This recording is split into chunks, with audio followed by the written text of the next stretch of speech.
So welcome everyone. We're at the U.S. Consulate in Mumbai, and I have a very special guest with us today. His name is Philip Roskamp, who is a U.S. diplomat, or formally the Public Affairs Officers at the U.S. Consulate General in Mumbai. And I'm excited to talk to him today because there's a lot of really cool programming that the consulate is doing. And if you're an ambitious student who wants to know, what exciting opportunities are out there, he's pretty much the guy to talk to. So, Philip, welcome, and thank you for joining us. Hey, thanks, Karen. I really appreciate it. And thank you to all the viewers. Yes. So, my first question to you is, many Indian students are considering doing summer programs abroad. They maybe even like going and studying abroad, Yep. Full time. And some of the options, they look at the UK, they look at Europe, other parts of Europe, they look at the US. Right. So obviously, as a U.S. advocate, Right. what are some of the advantages that you'd say that students would get from going to the U.S.? Sure. I mean, I think the most important thing and the most basic question for any student and their family is just really trying to find the best fit for their education. I think people might expect me to say you have to go to the United States, but I think at the end of the day, you want something that's comfortable for the student. Because if the student's comfortable, then they're going to perform better. So, students and parents have to decide, is India the right place for them to fulfill their academic goals? It's a combination of India and the United States, or doing, all of their education overseas. And so, again, it comes down to what's the best fit. I think one thing the U.S. has to offer that maybe some other countries don't have to offer is I think we have schools that can accommodate anybody's needs. You've got schools if you're interested in engineering. You've got schools if you want to go to an all-girls school. You want to go to an all-boys school. If you want to go to a school that's related to a particular religious denomination, if you want to go to a community college, we have something that covers anybody's needs. And so I think we can say with confidence that any student, be they from India, the U.S., wherever it might be, can find the right school for them in the United States. And so we think that's a big selling point for us. In addition, I think the research facilities in the States are unparalleled. Absolutely. The resources that go into academics, the strength of the faculty, the diversity of our campuses, we think are all plus points for us. And look, you can listen to me sell it, but there are over 100,000 Indians that are studying. 100,000. Yeah, wow, I had no idea there were so many. Yeah, they're studying the United States, and so take it from them. They've decided that their future includes a stop in the United States, and in fact, Indians are the second largest represented foreign student group in the United States. Right. What's the first? First is China. The second is India, and so a lot of Indians feel like the U.S. can help them meet their academic goals, and that can be anything from undergraduate study to summer study, like you mentioned. It could be a master's program. It could be PhDs. I mean, one of the interesting things I think in India is traditionally Indians looked abroad for graduate study only, and there's not a seamless, I would say, or a seamless fit between the U.S. academic years and the Indian academic years. For example, in the States, college starts at age 18 generally and ends at age 22. And so the Indian academic system doesn't fit that exactly right. But what we've seen over the past... You have junior college, that's right, and then you enter college for 3 years, yeah. But what we've seen over the past year or so is actually a real increase in the number of Indians applying to study at undergraduate schools in the United States. So we see that as a really positive development. And what it means is that Indian students might be a little more adventurous now than before in terms of where they want to get their, where they want to do their studies, what they're looking for. So anyway, like I said, I think we can find a school that fits anybody. There's a wide diversity there. So, that's right. Okay, let's say a student is listening to you and they're like, okay, I'm sold. I want to go to the U.S. Good for you is what I would say. What are some of the opportunities or that the consulate has to offer, or that you can direct students to, in terms of scholarships or programs that they can apply? Because that's sometimes a big constraint, right? Yeah, absolutely. The cost of schooling, be it here in the United States, be you an American or from Japan, from India, these are all big considerations. So, one thing that we have open to not only students but to the entire Indian public is we have our library here at the consulate. In fact, where we're sitting, you can see some of our books. Right here. Hopefully, we're not disturbing the other patrons. But our library has Wi-Fi. We've got DVDs, thousands of books, best-selling books, and a lot of those within those books, within our collection, books about studying the United States, how to practice for the GMAT or for the LSAT if you want to be a law student, if you want to practice for the MCAT. So we've got a lot of resources here at the library, and our library is open 6 days a week. In terms of specific programs, if you're a high school student and you want to go to the United States, so we're talking about students between the ages of 15 and 17, we've got a fantastic program called the YES program. YES program, okay, let's tell us about it. And so the YES program sends students from around the world to the United States for a year to do a homestay program. So they go to an American high school, they live with an American family, and they experience what life is like in America. It's a fully funded program, so the student himself or herself doesn't have to pay anything. I mean, I wish I were like 15 or 17 so I could just do this, right? Dude, I don't even remember when I was 15 and 17, but I would have liked to have done it, I'm sure. And that's open for 15 to 17-year-olds who are Indian? Yep. And so, and it exists in other countries as well, but it's open to Indians. We have a local partner called AFS who operates the program for us, and so for interested students, they should check out the AFS website. Okay, so that's like just AFS. Yeah. AFS stands for? Oh, geez, you put me on the spot. Well, but if you look up AFS India, like exchange AFS program India. on Google, you can find their page, and they're located around the country, and so they run the program for us here in India, and we just last week had a pre-departure orientation for 24 high school students from Western India, going all over the United States, from Alaska to California to Texas, and they're really enthusiastic, and all of these kids are really high performers, like really superstars in their schools and their communities. So they end up coming back and being great alumni for us, and in fact, of course. They love their experiences. So I would encourage high school students to look into that. How does it, let's just deconstruct this. So I'm a high school student, I'm listening, I'm like, oh my God, I want to do that. Yeah. How does the program actually work? So you submit an application. Yep. So the first step is to go to the AFS website, and you should look and see when they have their application period. All the application instructions will be on their website. They will review applications. For people who make the first cut, they'll go and do interviews, and they hold them in different cities around Western India. And then the people who pass the interview stage then get offered a spot. And it's fully funded. Fully funded, yeah, by the U.S. Department of State. That's crazy. Yeah, so, and what are you looking for in these candidates? So if somebody's looking at this and they're like, okay, I want to do this, what type of profile, like what type of person would I need to be? Would somebody need to be? Yeah. So we want strong academic performers. We want people who like smarty pants. Okay, yeah, we got right. it. We want people who are brave enough and sort of adventurous enough to go experience life outside of their own country. It's a pretty unique thing and a pretty rare thing to be able to leave your country. And at such a young age too. At such a young age, and to go study another culture, to live with a foreign family, and so frankly, that's not for everybody. I think a lot of people are interested in it, but it really takes someone with initiative to take the steps, to go through the process, and have the courage to do it, to make the attempt. And so by the end, the people who've been selected are really these awesome kids, and so it's a really good program. That's amazing. Okay, I love it. So the YES program, we'll make sure to link it at the bottom. If you look at people who are at university or looking at graduate studies, for people who are doing their master's programs and who look into a master's program or a PhD, probably our most famous program is the Fulbright program. Here in India, we have an organization called the U.S. India Education Foundation, USIEF. If you're interested in learning more about Fulbright, usief.org.in is their website. And that one we do have it covered. Yeah. So you can get information about the Fulbright program.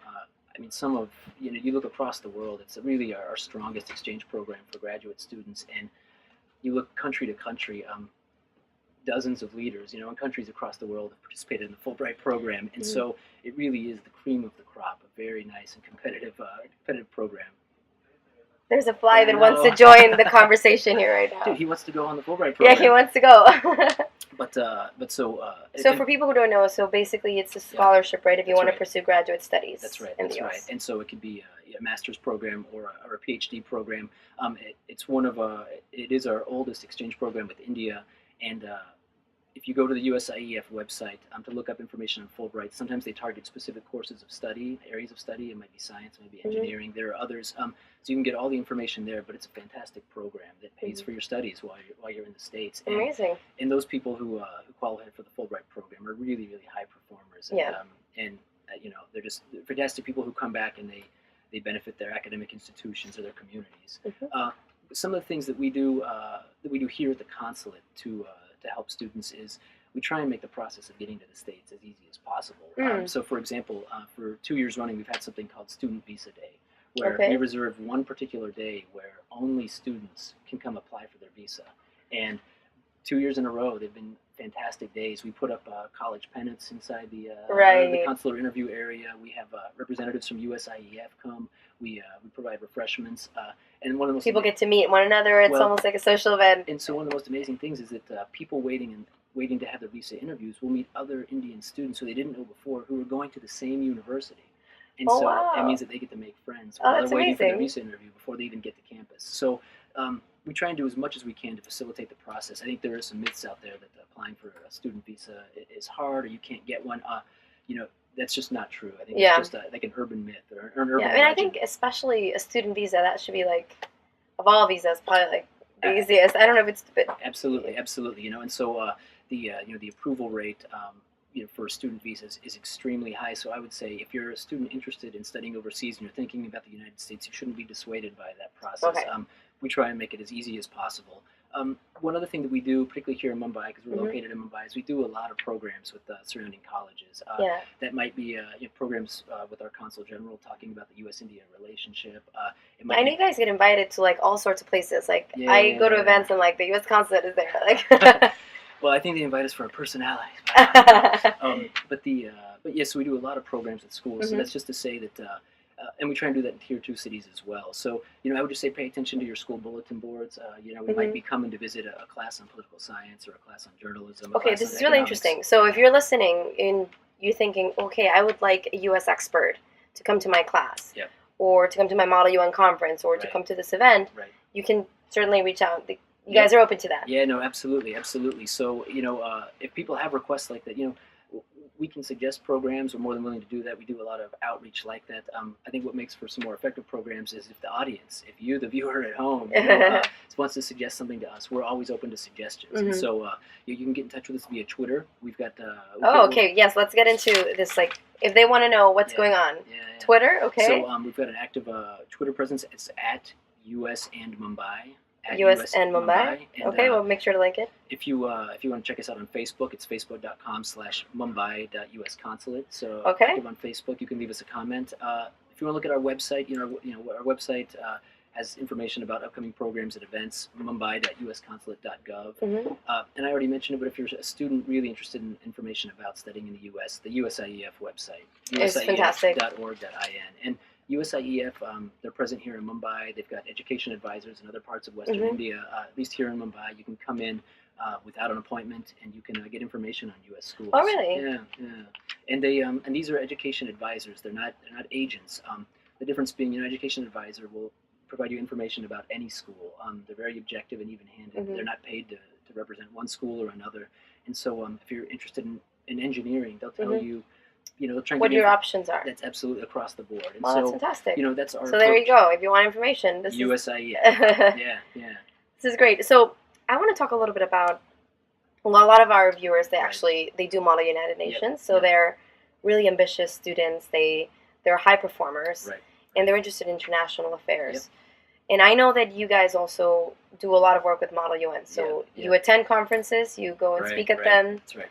You even, I think there's a number of students who are coming from the U.S. to have a meet in New Delhi. Yep. So what's the reason behind that? Like, what's your take on Model UN? Because a lot of students, they want to do it, but they're like, oh, should I really do it? Right. But it seems like you guys really value that activity. So yeah, I mean, I'll just take it, from my own personal experience. Mm-hmm. So when I was in high school and college, I did debate. Mm-hmm. So I didn't do Model UN, but debate. Very similar to Model UN, and I think you learn.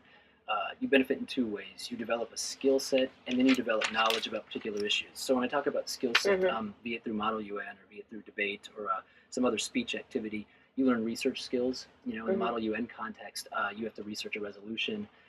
You learn about what periodicals are out there. You learn about what journals are more scientific or academic, which are more mm-hmm. popular. You learn about which authors are stronger, which are weaker, but developing those research skills will pay benefits regardless of what academic field mm-hmm. or professional field you choose to pursue. You have to learn to speak publicly. Mm-hmm. Model UN. Public speaking is a huge thing. You got to get up in front of a crowd, and you have to make points that are persuasive, and you have to articulate them. You have to be able to speak clearly and project your voice if you're in a big group. Those sorts of things. You learn how to write. In Model UN, you have to write position papers or resolutions, and that's a skill that, frankly, not every class, in high school or college teaches you to be a good writer, but an activity like Model UN or debate, you have to, otherwise you won't succeed. Because it shows up. Because what you write for Model UN, for example, all of your peers get to see, and if something's poorly written, it will reflect on your overall position. So there's a little bit of peer pressure there to write peer well. Review. That's right. And I think lastly is a skill that teaches you to negotiate. You have to do that less so in debate. In debate, you have a winner and a loser, and you're trying to be persuasive, but in Model UN, you can have situations where it's not zero sum, where I think you can succeed as a group, and so and that forces you to negotiate with groups to get something voted yay or nay, or maybe even an abstention. But those skills are really important. That's something that translates into the business world or any other, or even in person-to-person communications. On the knowledge side, there are a couple different things that Model UN or debate would teach you. What's happening in the world, current events. It can tell you about what's going on, in Africa or what's going on in the Middle East. So things that are going on that day or in that time period.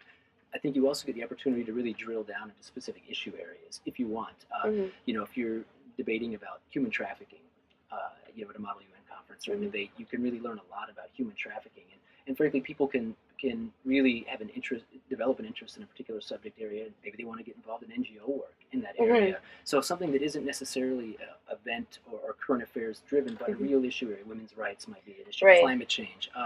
And what I found in doing research for debate was that I ended up learning more about U.S. policy while I was studying foreign policy. Oh, really? Because I would study what's Japan's policy on such and such? What's China's policy on such and such as an assignment? And then I started to think, what's the U.S. policy? Well, yeah. What do we think about this? And so, not only was I learning about what was going on around the world outside of the United States, but I also learned a heck of a lot more about what was going on within the United States. So I have a question here. So you did debate and you developed these skills, research skills, negotiation skills, all of these. Yeah. And right now you're a diplomat. So a lot of students who are watching, they do Model UN because they aspire to one day become a diplomat. So I was wondering if you could share a story with us of a time where some of the skills that you learned through debate have played out in your life as a diplomat. Yeah. Well, let's say I'm sure all the time, all the time, but just one story. Yeah. Well, so I'll take my first assignment. My first assignment was in Senegal, West Africa, and a problem an issue we worked on with the Senegalese, it was a challenge for them, was human trafficking. And we have, every year the U.S. State Department puts out a report on human trafficking, and every country around the world gets graded in that report. And if countries fall below a certain level, then under U.S. law, there's the possibility that country will get sanctioned. And so that determination is made by what's the status of human trafficking in that country, and what is the host nation doing to combat the problem. So what we really want to see is that the countries are making an effort to address their human trafficking problems. So in Senegal, they were on a middle tier, and they were in danger of falling to a lower tier. And this was a portfolio that I was responsible for during that assignment. And so I had to work then with the Senegalese government and with a particular body that was talking about penal code reform, about how they could address human trafficking through their laws. So I had to do research. I had to look up model laws, liaise with offices in the state to get them some examples. I had to speak persuasively to some folks who weren't necessarily convinced that our approach was the right approach. You had to convince them about that. Negotiate with them. Speak in French. In an articulate way, and help them write some things. I think to fast forward to the end of that process was probably one of my coolest accomplishments in the Foreign Service. Even 10 years on, was their National Assembly passed an anti-human trafficking law unanimously. Really? In their parliament, and it was based in large part on a lot of the information we've been able to give them. So it felt pretty cool at the end of the day that what the legislature passed there was something that we had worked on with them directly. So I love that there's this real life impact in what you were doing, right? It wasn't just research for research's sake, right? But it was a law that was passed. And That's right, and hopefully they found it useful and it's protected trafficking victims. So that's amazing. Yeah. So there you go. Cool. So I think that for students who do Model UN, the people who will go and work for the UN as a professional or become a professional diplomat is a really small number. That's just the reality of it. But like I said, the skills that you learn doing these sorts of exercises will benefit you regardless of what you go do. I mean, if you go become an engineer, you're going to have to deliver presentations. You're going to have to do research. You're going to have to negotiate in the workplace. And so pick up these skills through Model UN, and you're going to use them the rest of your life. I love what you said, because some students, they think, well, I don't want to be a diplomat. I'm an engineer. Right. And they think that these skills are not for them. But what you're saying, I think, is really critical to think in any profession, you're going to have to be a persuasive speaker. You're going to have to be good at research and good at presentation skills, regardless of what you study. Well, and I think, and on the other side, like I talked about, the knowledge that doing an activity like debate or Model UN will give you helps make you a responsible citizen. India's a big place. There are about 1.3 billion people. There's a lot going on here. But learning about the world around you helps you become a global citizen and not just an Indian citizen. And that's the same in the States. You do debate or Model UN, and you learn about what goes on in a place like West Africa, or you learn about what goes on in South America. And I think that just makes you a more responsible human being. Of course. I love it. So I guess my final question here is talking about the different programming that you also have. Yep. I know there's one about you have experts coming in That's right. from the U.S. So tell us Yep. about this because I know a lot of students, they lead student groups, they Yep. lead conferences. Yep. So I want to know what it is about it to see like how they can also benefit from it. Absolutely. The relationship we have with India is such that it's really advanced and it's really evolved. I mean, we're talking about nuclear agreements. We're talking about how to increase our annual trade from $100 billion to possibly $500 billion. I mean, we're talking about really, really important stuff. And so, one of the tools we have to help accomplish that is we can bring over experts from the United States. And so we might bring over somebody who's an expert on climate change or like energy conservation. And so what we do in the case of, let's say, Mumbai is we'll bring them over and we'll put them together with groups who are working on those issues, not to necessarily sell the American way, but show the American experience and hopefully develop a relationship between an expert in that field and their Indian counterparts over here, so that relationship can exist beyond the expert's visit to Mumbai. But these are really cool programs. We interact with NGOs. We might interact with local government officials. We interact a lot with students. As we speak, we have a really cool program going on right now. A journalism professor from the United States is here talking about how media can report on gender-based violence, which is a big issue in the United States, the big issue in India.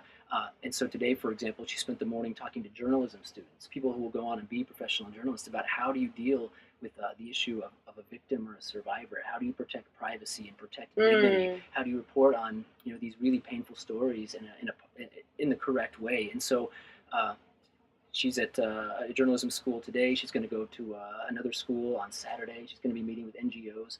So we have these programs, these experts come over maybe 2 or 3 per month. And so if people are interested, how can they find out about them? Yeah. So if you want to check us out on Twitter, if you want to check us out on Facebook, we oftentimes publicize those. A cool thing about this particular program is as she's meeting with NGOs, we're actually going to we're building up to a program we're going to do in November, December. It's called a GBV Tech Camp, and so that's going to be a 2-day work. GBV stands for Gender-Based Violence Tech Camp. Okay, there's a mouthful there. Yeah, that's right. GBV Tech Camp. And so what this is what we found there are some really cool groups here, particularly in Mumbai, who are using the internet to try and change attitudes and spread awareness and network on issues of women's safety and gender-based violence. And they're doing really amazing work.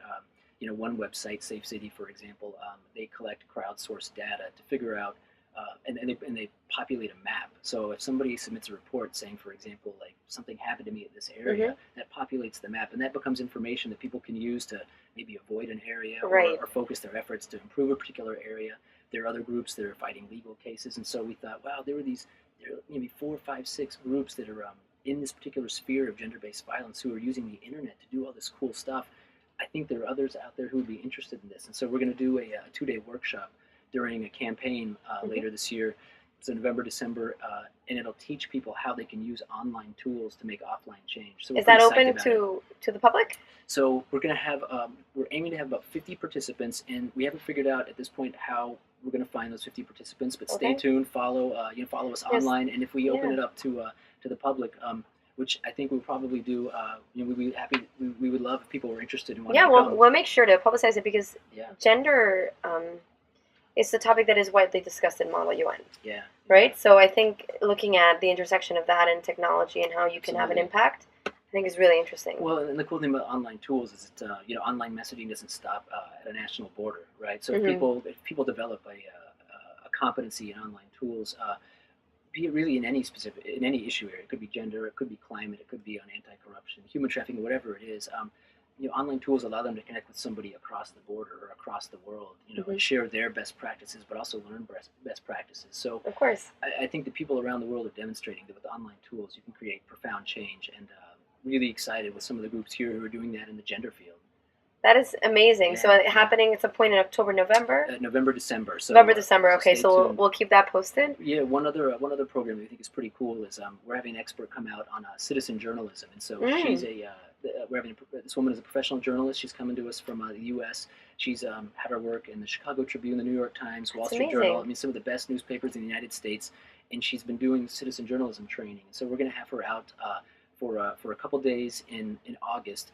The follow-up to that will be citizen journalism workshops for students in Pune, here in Mumbai, Ahmedabad, Indore, and also Raipur. Wait, that sounds okay. I'm just thinking anyone who's doing Model UN here, that sounds amazing. If you do press, even if you don't do press and you just want to learn about issues around the world, this is the perfect platform. Absolutely. So how do we know about this? How do we register for it? Yeah, so what we're doing first is we're actually working with some professional journalists who are alumni of our programs. That means maybe they did Fulbright or another program that went to the States.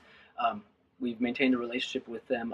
They're our friends, they're our counterparts, and so we're going to do a train the trainer session with this expert from the U.S. Then all of these journalists will go back to their cities, to Pune, to Ahmedabad, Raipur, Indore, and they're going to hold workshops for students in their own cities, and those workshops are going to take place this fall. So once those dates get set, we're going to publicize them on our Facebook page and on like Twitter. A Facebook page. I think if you're taking anything away from this, their Facebook page. Yeah, and so we hope that they're well attended.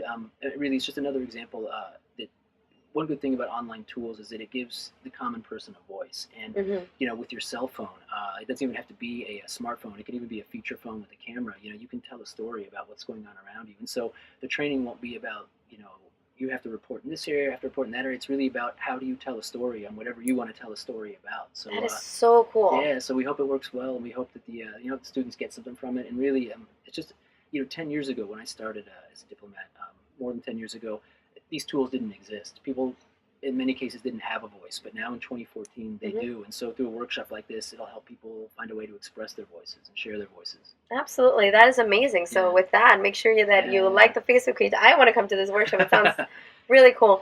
Philip, any closing messages for the students who are watching?